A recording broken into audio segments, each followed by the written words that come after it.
Chapter 11. Who Stole the Tarts? The King and Queen of Hearts were seated on their throne when they arrived, with a great crowd assembled about them, all sorts of little birds and beasts, as well as the whole pack of cards. The knave was standing before them in chains, with a soldier on each side to guard him, and near the king was the white rabbit, with a trumpet in one hand and a scroll of parchment in the other. In the very middle of the court was a table with a large dish of tarts upon it. They looked so good that it made Alice quite hungry to look at them. I wish they'd get the trial done, she thought, and hand round the refreshments. But there seemed to be no chance of this, so she began looking at everything about her to pass away the time. Alice had never been in a court of justice before, but she had read about them in books, and she was quite pleased to find that she knew the name of nearly everything there. "That's the judge," she said to herself, because of his great wig. The judge, by the way, was the king, and as he wore his crown over the wig, look at the frontispiece if you want to see how he did it. He did not look at all comfortable, and it was certainly not becoming. "And that's the jury box," thought Alice, "and those 12 creatures," she was obliged to say creatures, you see, because some of them were animals, and some were birds. "I suppose they are the jurors." She said this last word 2 or 3 times over to herself, being rather proud of it, for she thought, and rightly too, that very few little girls of her age knew the meaning of it at all. However, jurymen would have done just as well. The 12 jurors were all writing very busily on slates. "What are they doing?" Alice whispered to the griffin. "They can't have anything to put, for fear they should forget them before the end of the trial." "Stupid things," Alice began in a loud, indignant voice, but she stopped herself hastily, for the white rabbit cried out, "Silence in the court!" And the king put on his spectacles and looked anxiously round, to make out who was talking. Alice could see, as well as if she were looking over their shoulders, that all the jurors were writing down "stupid things" on their slates, and she could even make out that one of them didn't know how to spell stupid, and that he had to ask his neighbor to tell him. "A nice muddle their slavis'll be in, before the trial's over," thought Alice. One of the jurors had a pencil that squeaked. This, of course, Alice could not stand, and she went round the court and got behind him, and very soon found an opportunity of taking it away.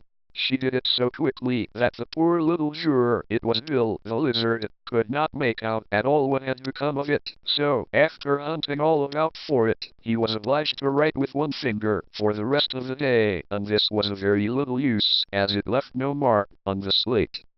"Harold, read the accusation," said the king.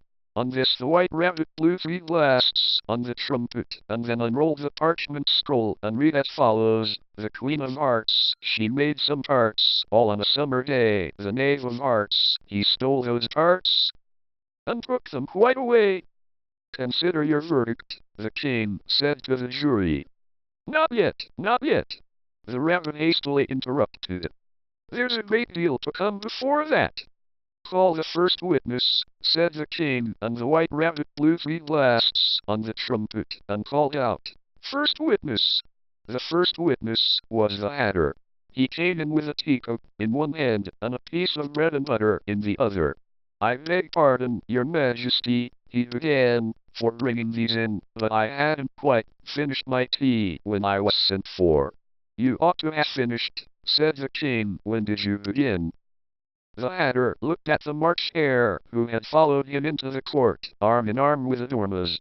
"14th of March, I think it was," he said.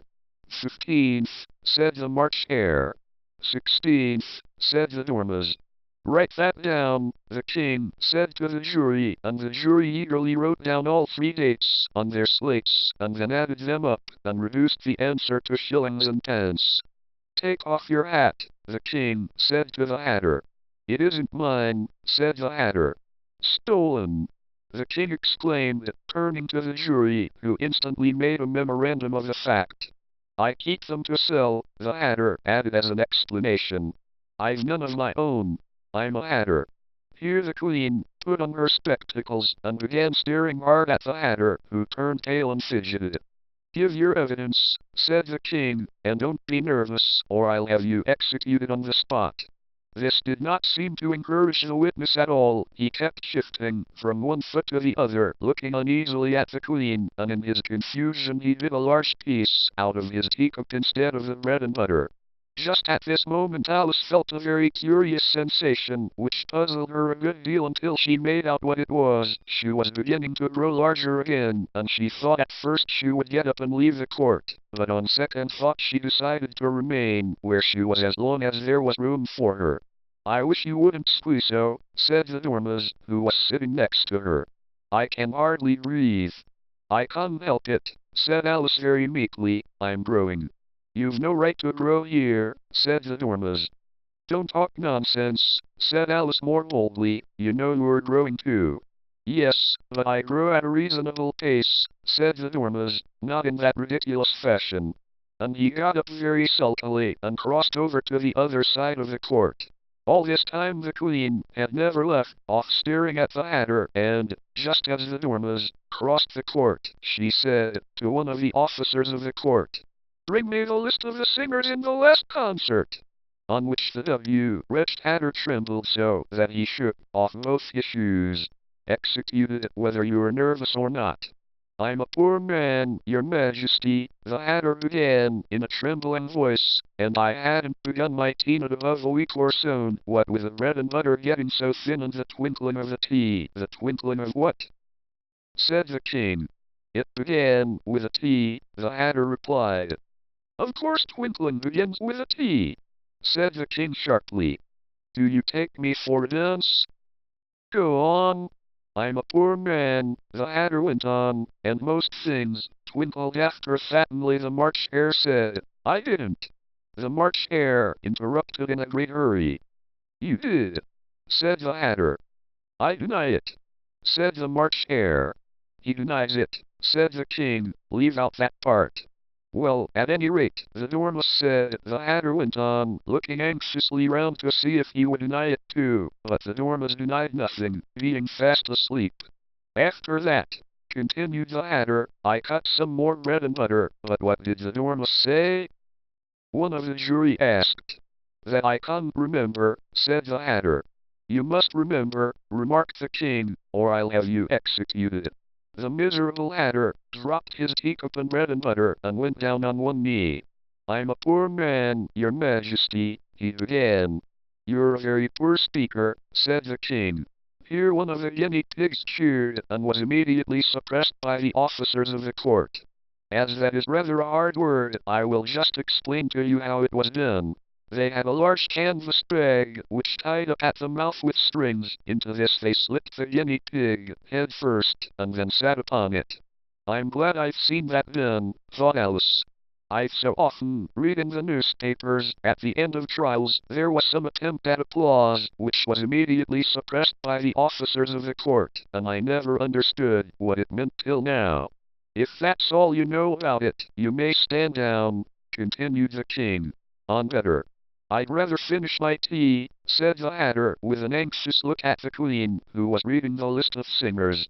You may go, said the king, and the Hatter hurriedly left the court, without even waiting to put his shoes on.